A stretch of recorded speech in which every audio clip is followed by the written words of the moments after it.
tu in giao tan đột mi nắng khuya ahen tu tu lâu in ni là tan ya mari qua lâu mô cốp lâu chưa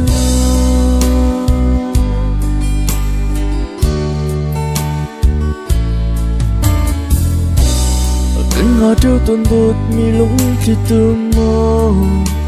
cây cha par sum na si đi lấy a cái tiếng em tu nang na si nang trâu lâu đến chân cơ quạt lâu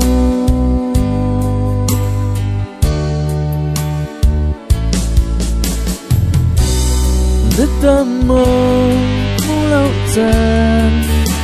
cánh ai thức tổ đê ngấp chiều mơ rồi bơ mơ bằng can đốt là khi thì tuấn lâu mi ta lâu yêu trời làm đắng nếp chiều hà mơ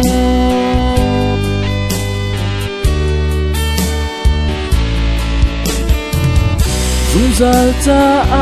đốt là việc cần cam khá phép chưa rắp cùng sẽ lung tư cùng vài ngày lâu đốt nắng độ nốt trốn cây ta lông đi ở riêng mình buồn khát tia cần lên đi lại phải lấy chân tiếng cần đốt trên lại khi lấy áo cất cho chân đốt mi na si cùng thấy thiêng cùng dấu lăng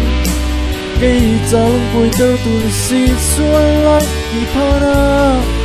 đốt nắng hi đốt nắng hi đốt nắng hi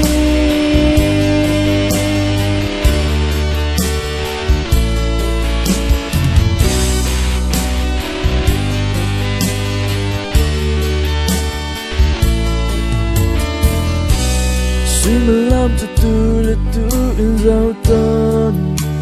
đột mi nắng khuya ahen tu tu lâu in ni là tan ya mari qua lâu mô cốp lâu chưa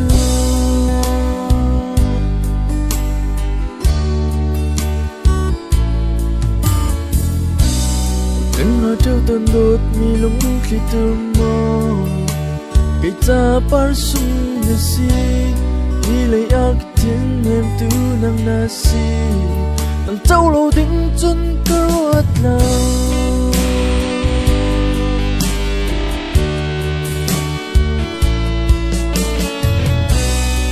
tâm mơ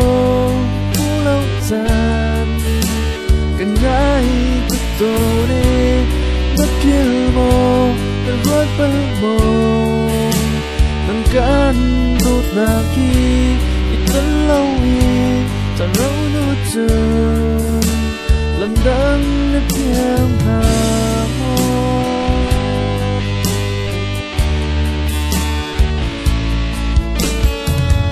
dung ra ta đốt nàng việc cần cam khá phép chưa rắp cuộc sẽ lung tư cô bằng ngày lâu đốt nàng đâu nốt xuống cây ta lông đi ở eo mình muốn khát tia cần lên đi lại phải lấy chân tiếng cần đốt trên lại khi lấy áp cần cho chân đốt mi na si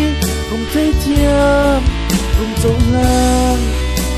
cây ta lông cuối tơ tu li si xuôi lại thì phao ra đốt nắng hi đốt nắng hi